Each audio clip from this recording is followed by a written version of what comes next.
Hello everyone. अब आपको प्रतिदिन एक नए सेशनल पेडागोजी सब्जेक्ट में जो कॉमन यूनिट हैं सभी की और उसके साथ में एक अन्य विषय, इट मीन्स आपको हर वीक आप पर डे 3 क्लास अलॉट की जाएंगी। इन क्लास के साथ में ही आपको प्रतिदिन एक नए विषय का सेशनल भी दिया जाएगा। वो नए सेशनल जो होंगे वो प्रतिदिन आपको नए नए सब्जेक्ट के अलॉट किए जाएंगे। सबसे पहले आपको पेपर 3 का एजुकेशनल मैनेजमेंट का सेशनल दिया जा रहा है। इस सेशनल के साथ ही आपको जब आपकी उपस्थिति महाविद्यालय में प्रथम दिवस के रूप में रहेगी उसी दिन आपको ये सेशनल जमा कराना अनिवार्य है। ये सेशनल आपके सेक्शन वाइज डिवाइड है, सेक्शन ए और सेक्शन बी। आपको दोनों सेक्शन में से एक एक टॉपिक पर सेशनल बनाना है। सेक्शन ए से एक टॉपिक, मतलब जो 3-4 पॉइंट्स दिए गए हैं, जो 4 पॉइंट्स दिए गए हैं, इन चारों पॉइंट्स में से आपको एक टॉपिक सेलेक्ट करना है। और सेक्शन बी में आपको 3 टॉपिक दिए गए हैं, उनमें से आपको एक सेशनल बनाना है। कुल मिलाकर आपको ए सेक्शन से एक और बी सेक्शन से एक, टोटल 2 सेशनल आपको पेपर 3 के लिए बनाना है। अब बनाना कैसे है? बनाना A4 साइज़ पेपर पर है। एज़ यूजुअल आप जैसे फोल्डर वगैरह में यूज़ कर रहे हो उसी तरीके से बनाना है जैसे आपने फर्स्ट ईयर में बनाया था। अब आपको सेशनल के लिए फर्स्ट पेज जैसा आपके फर्स्ट ईयर में था, आपका नाम, कॉलेज का नाम, आपका सब्जेक्ट का नाम, आपके सुपरवाइज़र का नाम, आपके सुपरवाइज़र के नाम के साथ में ही आपका नाम, ये सारा फ्रंट पहले जैसा ही रहेगा।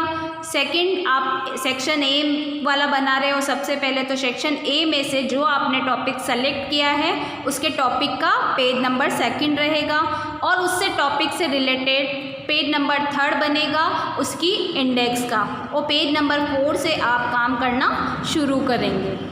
ठीक है, इंडेक्स में भी टॉपिक्स के कंटेंट जो हैं वो आप टॉपिक लिख दिया। टॉपिक के कंटेंट में आपने जैसे संस्थागत नियोजन 2.1 पर आएगा संस्थागत नियोजन, 1.1 आएगा संस्थागत नियोजन का अर्थ 1.1, अर्थ प्रकार 1.2, इस तरीके से फिर उसके अर्थ प्रकार के बाद में आप जिस संस्था का ले रहे हो उस तरीके से आपकी इंडेक्स बनाई जाएगी। उसके बाद में उसमें पृष्ठ संख्या आ जाएगी। उसके बाद में सबसे पहले जैसे फर्स्ट टॉपिक है, अब मैं सेशनल आपको सारे समझा रही हूँ, सारे टॉपिक्स बता रही हूँ। इसमें आपको चूज़ करना है कि आप कौन से टॉपिक पे सेक्शन ए में से किस टॉपिक पे लोगे और सेक्शन बी में से कौन सा टॉपिक लोगे। मैं आपको सारे सेशनल बता रही हूँ। सेशनल फर्स्ट है study of an institutional plan of a school. संस्थागत नियोजन किसी भी स्कूल का, उसका आपको अध्ययन करना है। इंस्टीट्यूशनल प्लान होता है संस्थागत नियोजन। अब संस्था और नियोजन, तो उस संस्था का नियोजन किस तरीके से किया जा रहा है, इसके लिए पहले आप संस्थागत नियोजन के कम से कम 8 से 10 पेज इन शॉर्ट नोट्स बनाओगे। संस्थागत नियोजन किसे कहते हैं, इसके क्षेत्र कौन से, इसके कार्य क्या हैं, इसके उद्देश्य क्या हैं, इसका महत्व क्या है, इसके चरण कितने हैं, ये सारी चीज़ें आप नोट्स में लिख देंगे। अब आपको संस्थागत नियोजन के अंतर्गत किसी भी एक संस्था को लेना है। उस संस्था के स्कूल में जो संस्थागत नियोजन है वो कैसे की जाती है, किसके द्वारा की जाती है, उसका प्लानिंग कैसे की जाती है, तो इसके लिए आपको एक स्कूल का सिलेक्शन करना पड़ेगा।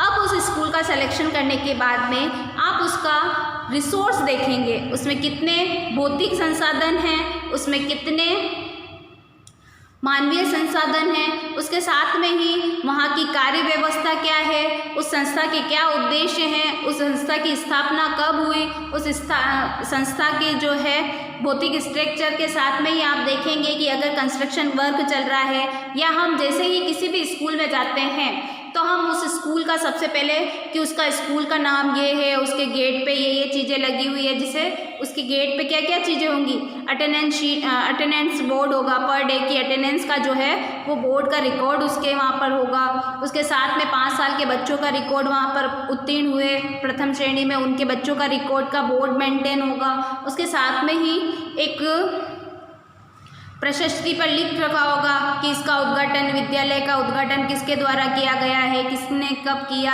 कौन कौन इसके सदस्य थे, इसमें किसने कितना सहयोग प्रदान किया है। इस तरीके से आप उस स्कूल का पूरा डिटेलिंग लिखेंगे। उसके बाद में अब स्कूल में गए तो सबसे पहले आप वहाँ पर देखेंगे कि आप उसका स्ट्रक्चर कैसा है। तो उसमें 6 कमरे विद्यमान थे, उसमें चारों तरफ बरामदा था जहाँ पे बच्चे प्रेयर कर सकते हैं, ये कर सकते हैं, ठीक है। इस तरीके से आप पूरा ये नियोजन लिखेंगे। इस विद्यालय के प्रधानाध्यापक कौन है, तो प्रधानाध्यापक के बारे में आप एक पैराग्राफ लिखेंगे, हो सके तो आप उनका फ़ोटो भी पेस्ट कर सकते हैं। इसके साथ में उस संस्था के क्या उद्देश्य हैं, किस संस्था किस उद्देश्यों से जो है वो कार्य करी है। तो एक विद्यालय के खुलने के क्या उद्देश्य होते हैं, ये सारी चीज़ें आपको उसके पॉइंट्स, मैं ये सिर्फ पॉइंट्स बता रही हूँ, सबके लिखने का तरीका अलग अलग होगा, इसीलिए इसको व्यवस्थित क्रम में आपको जमाना है। इसमें क्या क्या करना है ये मुख्य बातें मैं आपको बता रही हूँ। अगर मैं पॉइंट्स के समेत लिखा दूंगी तो आप क्या करोगे, एज यूजुअल जैसा लिखाया लैंग्वेज आप वो ही बनाओगे। तो इसके लिए सिर्फ आपको करना क्या है यही बताया जा रहा है।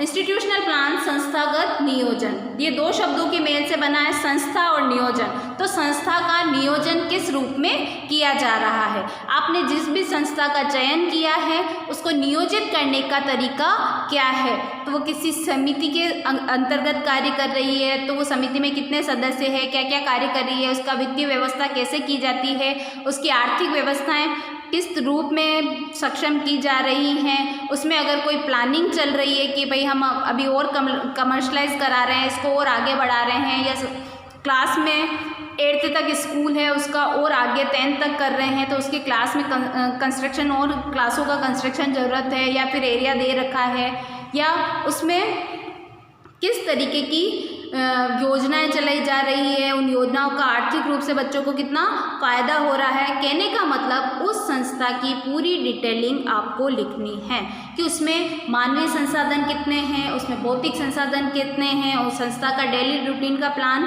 क्या रहता है, उनका शेड्यूल क्या है, उनका टाइम क्या है, उनकी हाफ रहता है लंच में, जब उनका ब्रेक जब होता है उनका, तो उनकी ब्रेक में उनकी क्या सुविधाएं दी गई हैं। It means mid day meal की सुविधा उस स्कूल में है या नहीं है। अगर मिड डे मील की सुविधा है तो आप मिड डे मील का पर डे का शेड्यूल आप उसमें जोड़ सकते हो। उसके साथ में जैसे स्कूल प्रारंभ होने से कि प्रार्थना सभा होती है, तो प्रार्थना सभा जब होती है तो उसका भी उनका क्या शेड्यूल है कि फर्स्ट डे इनको कौन प्रेरक प्रसंग, और ये तो कॉमन रहते हैं, अनमोल वचन, प्रेरक प्रसंग और रहते हैं। उसके बाद में प्रार्थना के बाद जब बच्चे क्लासों में जाते हैं तो क्लासों में जाने का तरीका कैसे है, लाइन से जाते हैं, भगदड़ मचा के जाते हैं, या ऐसे ही जाते हैं। उसके बाद में प्लानिंग, बच्चे फर्स्ट पीरियड में हैं, उसके साथ में फर्स्ट पीरियड से लेके 8th पीरियड तक उनके कौन कौन से विषय संचालित हैं, उनके विषय अध्यापिकाओं के नाम लिख सकते हैं। उसी के साथ में उस स्कूल में कौन कौन सी योजनाएं संचालित हैं, कौन कौन सी सुविधाएं उन बच्चों को उपलब्ध कराई जा रही है,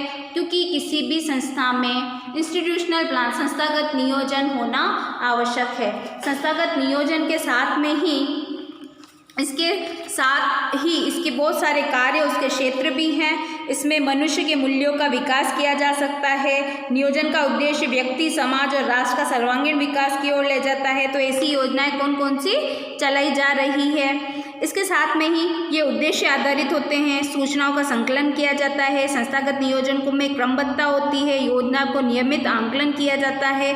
विविध अनुभव प्राप्त व्यक्तियों का परामर्श और इसमें सहयोग भी दिया जाता है। तो परामर्श और सहयोग, जैसे एक गवर्नमेंट स्कूल का आप कर रहे हो तो उसमें किस किस का पार्टिसिपेट उसमें है, कौन कौन उसमें आर्थिक रूप से सहयोग दे रहा है, कौन इसमें आवश्यक रूप से अपनी सेवाएं प्रदान कर रहा है। इसमें वरिष्ठ लोगों का अनुभव भी लिया जाता है। संस्थागत नियोजनों को समझकर उन्हें शोध करना तथा उपलब्ध साधनों का निराकरण करने का उद्देश्य भी इसमें सम्मिलित होता है। संस्थागत क्रिया क्रियाशील समूह के रूप में समान उद्देश्यों के लिए प्रेरित करना, उन्हें प्रयासों का अधिकार बनाना और शैक्षिक संस्थाओं को एक साथ काम करना है। मतलब सभी स्कूलों की एक जैसी संस्था है कि इसमें समय सारणी बनाई गई है, समय सारणी के विषयवार भी बनाया गया है, उसको विषयवार के साथ में अध्यापक वार और डे वाइज भी उसे बनाया गया है। तो उस स्कूल की जैसी भी उसके संचालन की व्यवस्थाएं हैं, उन व्यवस्थाओं के बारे में एक दिन का पूरा स्कूल किस तरीके से ऑर्गेनाइज किया गया है। मतलब एक दिन इसलिए बोल रही हूँ कि आप एक दिन जाके आप देखो कि उसकी कैसी क्रियाविधि रहती है, दूसरे दिन आप वहाँ पर जाकर उसके ह्यूमन रिसोर्स एंड ह्यूमन के साथ में ही उसके भौतिक संसाधनों का भी आप अवलोकन करें। उस अवलोकन करने के उपरांत आप अपनी एज ए रिपोर्ट राइटिंग लिखते हैं कि ये संस्था यहाँ पर स्थित है, ये संस्था के जाने का मार्ग ये है, उसमें प्रधानाध्यापक ये हैं, ये शहर से इतनी दूरी पर है, इसमें कन्वेंस क्या रहता है, उसी के साथ में इसका जीर्णोद्वार किसके द्वारा किया गया है, जीर्णोद्वार के बाद में है उस संस्था का डे वाइज शेड्यूल क्या रहता है। इस डे वाइज शेड्यूल के अकॉर्डिंग ही बच्चों को जो अच्छी चीज़ें आप उस संस्था की लगे तो आप उसके प्लस पॉइंट में लिखेंगे, उसका कार्य क्षेत्र क्या रहता है, उसका उद्देश्य क्या है, उसका लक्ष्य क्या है, उसके साथ में कौन कौन सी वित्तीय संसाधनों की उन्हें आवश्यकताएं हैं, उन आवश्यकताओं के साथ में ही आप अपने सुझाव भी देंगे। उस सुझाव के साथ में ही आपका फर्स्ट टॉपिक खत्म होता है। नेक्स्ट है आपका a critical study of a secondary school time table.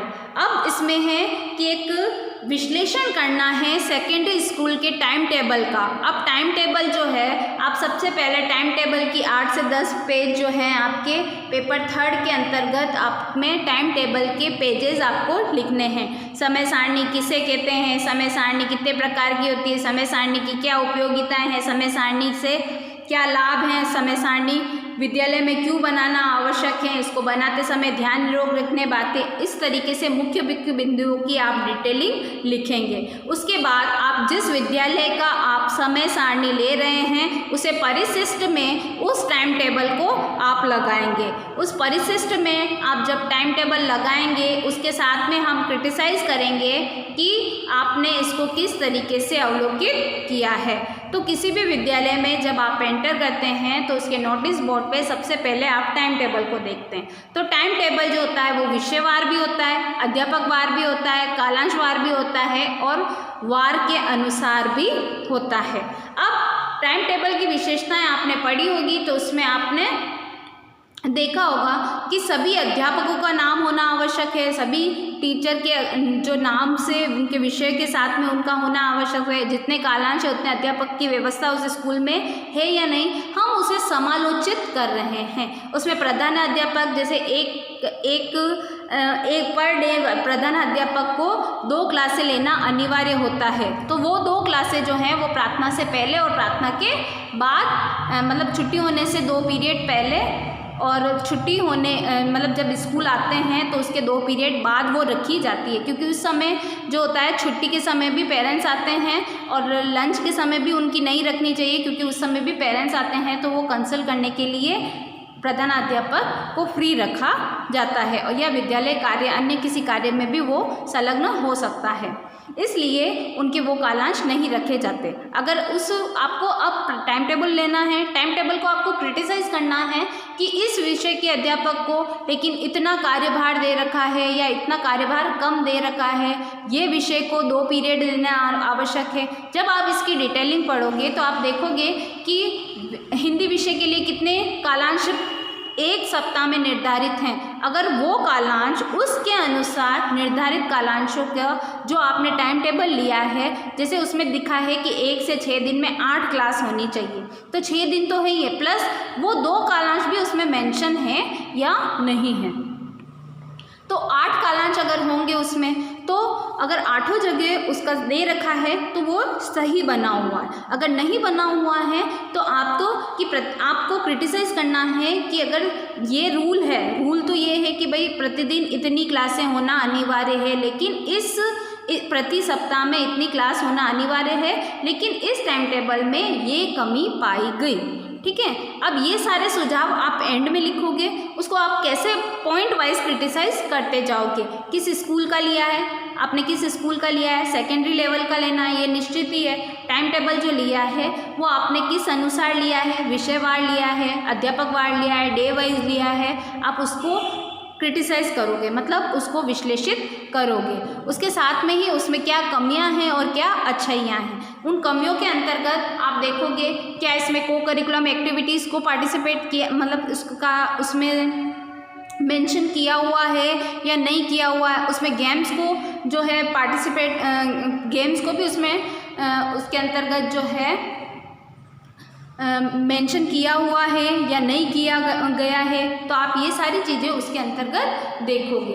उसके साथ में ही आप उसके टाइम टेबल का परिशिष्ट जो है वो पीछे की तरफ लगाओगे, ताकि उसको जो क्रिटिसाइज किया है आपने सही किया है या नहीं उसका अवलोकन हम कर सकें। उसके साथ में ही टाइम टेबल की विशेषताओं का ध्यान में रखते हुए वो सारी विशेषताएं उस टाइम टेबल में विद्यमान है या नहीं इसका अवलोकन करते हुए आपको पॉइंट वाइज इसको लिखना है। आपका नेक्स्ट आता है third topic, a study of management activities of school. वर्ष पर्यंत जो एक्टिविटीज़ मैनेजमेंट की जाती हैं, जो मैनेजमेंट की के अंतर्गत जो एक्टिविटीज़ ऑर्गेनाइज की जाती हैं, वो सारी एक्टिविटीज़ के बारे में आप लिखोगे।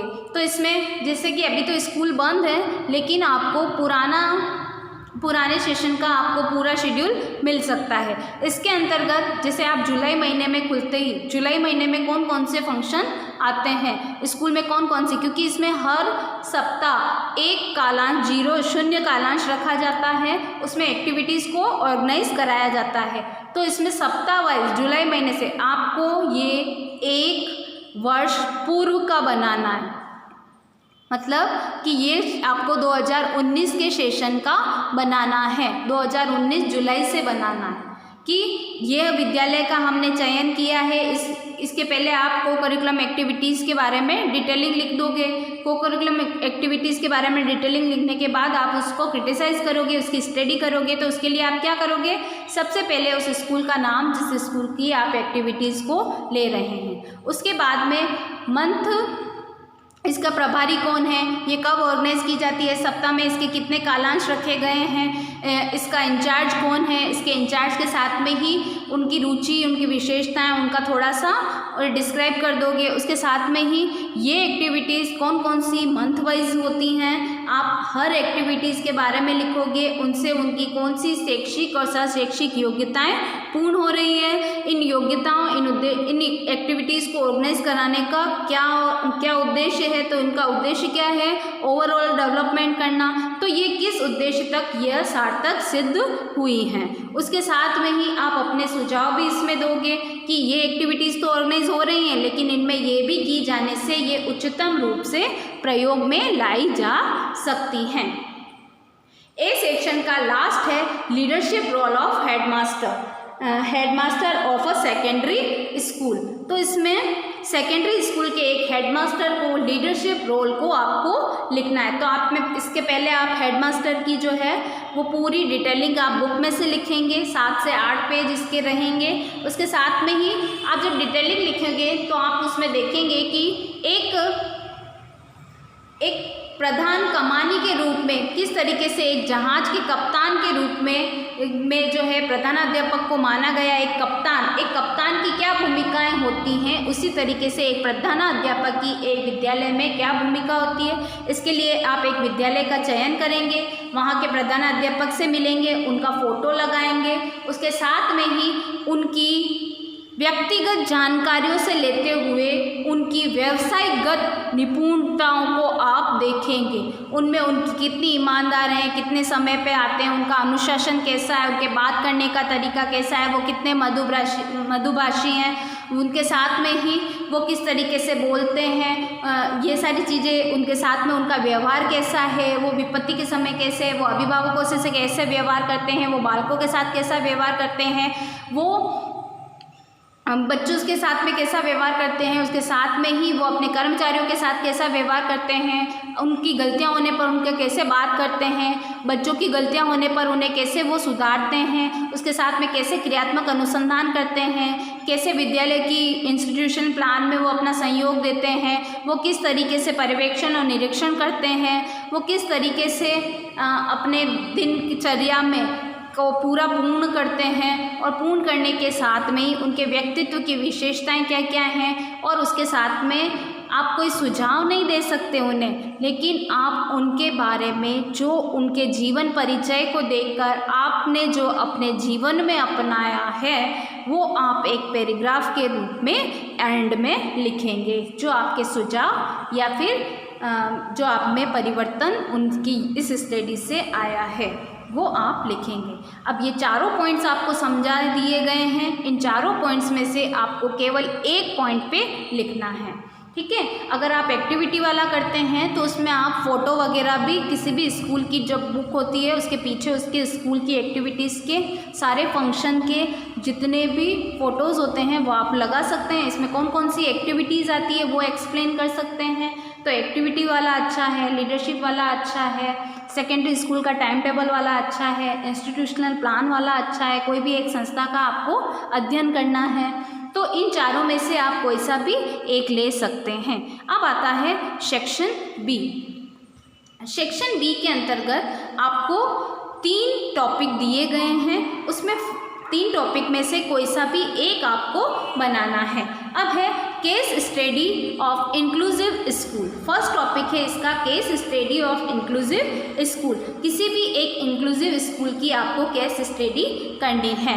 तो जैसे आप संस्थागत नियोजन में करोगे कि एक उस संस्था के बारे में पूरी डिटेलिंग, उसके क्या उद्देश्य हैं, क्या उसकी संस्था। तो इंक्लूसिव स्कूल किसे कहते हैं? जो संस्थाएं हैं जैसे प्रयास है, ठीक है, अम्बा माता अंध विद्यालय है, जिसमें वो बच्चे जो शारीरिक रूप से अक्षम हैं और उनके लिए जो विद्यालय स्थापित किए गए हैं या जो ऐसी संस्थाएं एनजीओ वगैरह कार्य कर रही हैं वो भी आप इसके अंतर्गत ले सकते हैं। ये संस्थाओं के अंतर्गत उसकी पूरी केस स्टडी करनी है कि इस संस्था की स्थापना कब से हुई और इसके अंतर्गत क्या क्या कार्य किए जा रहे हैं, कौन अभी वर्तमान में है, कौन क्या कार्य कर रहा है, इसका फंड कहाँ से आता है, इसकी क्या सुविधाएं हैं, क्या इसके उद्देश्य हैं, क्या इसके लक्ष्य हैं, क्या इसकी विशेषताएं हैं, वहाँ के बच्चों का शेड्यूल कैसा लगा आपको, आपके वहाँ के बच्चे में कोई भी गिफ्ट वगैरह देते हैं तो उसके रूल क्या हैं, उसमें एडमिशन लेने के क्या रूल हैं, इसकी रूल की इन्हीं के साथ में इनकी प्रवेश की प्रक्रिया कब प्रारंभ होती है, इसको किस तरीके से इन्हें अध्ययन कराया जाता है, किस विधि से इन्हें अध्ययन कराया जाता है,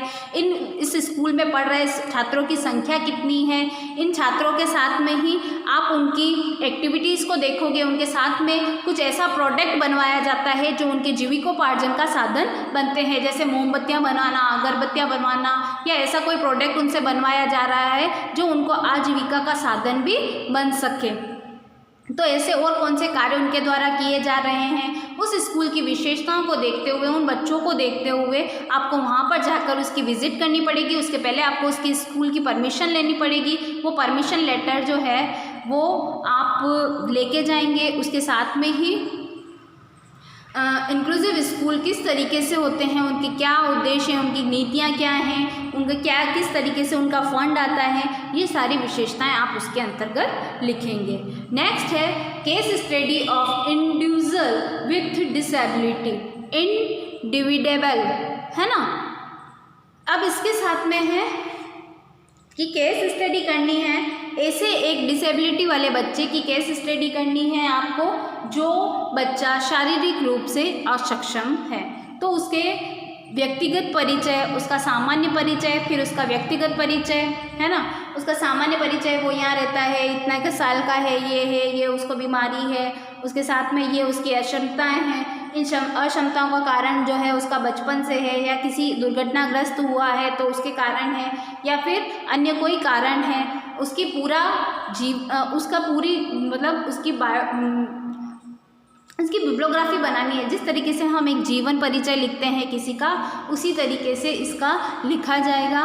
केस स्टडी करते समय उसकी सामान्य जानकारी, उसकी विशिष्ट जानकारी, उसकी किस में रुचि है, वो बच्चा कैसा है, उसकी डिसेबिलिटी होते हुए भी अपने आप को कैसे वो हैंडल करता है, या किस तरीके से उसकी कौन कौन सी कैपेसिटी उसमें है, कौन कौन सी उसमें एबिलिटीज़ हैं, कौन कौन से उसमें गुण हैं, उनकी अक्षमताएं होते हुए भी वो बच्चा कैसे क्षमतावान बन गया है। ये सारी उसका जीवन परिचय, उसके माता पिता के साथ में उसके कैसे संबंध है, उसके अभिभावक के साथ में कैसे संबंध है, उसके साथ में उसके भाई बहनों के साथ में उसके संबंध कैसे हैं, वो अक्षम होते हुए भी किस तरीके से अपने आप को मैनेज करता है, उसकी पूरी दिनचर्या आप लिख सकते हैं। लेकिन ऐसे बच्चों को परेशान मत करना, ऐसे बच्चों को आप जाके, मतलब कोई भी बच्चा इतना खुल के नहीं बताता है, कोई भी पेरेंट्स होगा इतना खुल के नहीं बताएगा, लेकिन आप उसको ऑब्जर्व करके ये सारी डिटेलिंग आप उसमें से ले सकते हैं। इस सेशनल का, इस पार्ट का, इस सेक्शन का जो लास्ट टॉपिक है वो है study of inclusive practice of secondary school. Inclusive practice जो है वो सेकेंडरी लेवल स्कूल की किस तरीके से ऑर्गेनाइज की जाती है। कहने का मतलब इंक्लूसिव स्कूल वो होते हैं जहाँ पर असक्षम बालक जो है अपनी किसी शारीरिक विकृति के कारण जो है वो बच्चे सामान्य स्कूल में न पढ़कर एक विशिष्ट स्कूलों में जो पढ़ रहे हैं, जैसे अंध विद्यालय हैं या फिर ऐसी कोई संस्था है जो असक्षम बालकों के लिए कार्य कर रही है। उनको जैसे कि कोई डोनेट करता है, या वो उस संस्था के क्या नियम है, अगर डोनेट करने के क्या नियम है, उस संस्था में एडमिशन लेने के क्या नियम है, उनके नॉर्म्स एंड वैल्यूज़ क्या हैं, उनके रूल एंड रेगुलेशन क्या हैं, उनके चार्जेस क्या रहते हैं, वो क्या उद्देश्यों से कार्य करती है, उनके क्या क्या कार्य हैं, वो क्या क्या समाज के हित में कार्य कर रही है, उनकी और संस्थाएं अन्य शहरों में किस किस जगह पर संचालित की जा रही हैं, उन संस्थाओं का क्या कार्य है, इन संस्थाओं को जो है वित्तीय सुविधाएं कहाँ से उपलब्ध की जाती हैं, इन वित्तीय सुविधाओं के साथ में ही कौन कौन से कर्मचारी वहाँ पर कार्यरत हैं, कर्मचारियों का उन बच्चों के प्रति व्यवहार कैसा है, उन बच्चों का कर्मचारियों के प्रति व्यवहार कैसा है, उनकी जो मदर टीचर होती है उनके साथ में उनका कैसा बिहेव रहता है, वो NGO में जो बच्चे पढ़ रहे हैं उसमें क्या क्या सुविधाएँ, कौन कौन से फंक्शन बच्चों के लिए किए जाते हैं, उन जिस तरीके से एक सामान्य स्कूल चलता है उसी तरीके से ये भी विद्यालय संचालित हैं, उसमें किन शिक्षण विधियों का प्रयोग किया जा रहा है, किन शिक्षण कौशलों का विकास उनमें किया जा रहा है, उन बच्चों का जो है उन स्कूलों में पढ़ाने के बाद में उन बच्चों में क्या परिवर्तन आ रहे हैं, उन परिवर्तनों के साथ में ही उनके अभिभावकों की क्या राय है, उनके अभिभावक जो है उस विद्यालय के प्रति क्या अपनी सोच रखते हैं, उन विद्यालयों में अपनी उनकी किस तरीके से अपनी दिनचर्या जो है वो व्यतीत करते हैं, उनका टाइम टेबल क्या है, उन टाइम टेबल के साथ में ही उनकी किस तरीके से जो है वो परीक्षाएं की जाती हैं, उन परीक्षाओं के बाद में जो उनका रिज़ल्ट है वो ग्रेडिंग सिस्टम में है या स्कोरिंग सिस्टम में है, या फिर उनमें जो एबिलिटी डेवलप हुई है उसके अकॉर्डिंग है। तो आप उनका पूरा ओवरऑल उस स्कूल का पूरा शेड्यूल, उस संस्था का पूरा शेड्यूल आदि सब विस्तृत रूप में इंक्लूसिव स्कूल का लिखेंगे। तो अब इन तीनों सेशनल में से आपको एक सेशनल बनाना है और बी सेक्शन में भी आपको कोई भी चयन करना है और ए सेक्शन में भी आपको कोई सा भी एक चयन करना है। इन सारी चीज़ों में आपको जिस भी चीज़ का लो उस चीज़ को इस तरीके से लेना कि एक हम निबंध लिख रहे हैं, वो निबंध में प्रस्तावना से लेके उसका उपहास जब लिखते हैं, हम उसका उपसार जब लिखते हैं, वहाँ तक आप जैसे लिखते हैं उसी तरीके से इसको लिखना है।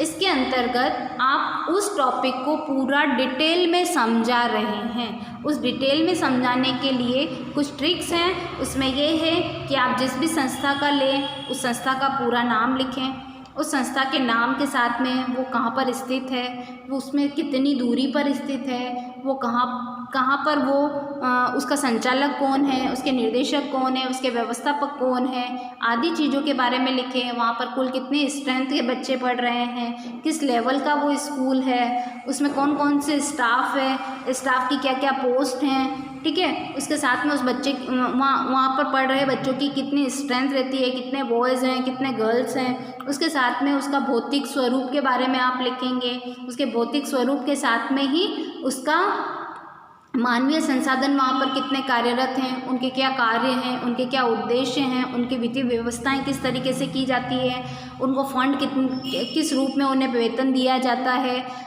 उसके साथ में ही वेतन के साथ में ही आप लिखेंगे कि आप उसमें उनके क्या क्या कार्य हैं, उनके कार्यों का विभाजन किस तरीके से किया गया है। कार्यों के विभाजन के साथ में ही कोई नई योजनाएं जो संचालित हैं, उनमें क्या क्या योजनाएं संचालित हैं। उसके साथ में ही आप जो भी चीज़ लेंगे उसको आप जो है A4 साइज़ पेपर पर ही बनाएंगे। A4 साइज़ पेपर पे बनाने के बाद में आप वो चीज़ें सारी महाविद्यालय खुलने के उपरांत आप प्रथम दिवस में वो सेशनल कार्य आप जमा कराएंगे। कुल मिलाकर आपको सेक्शन ए में से एक सेशनल बनाना है और सेक्शन बी में से आपको एक सेशनल बनाना अनिवार्य है। Thank you.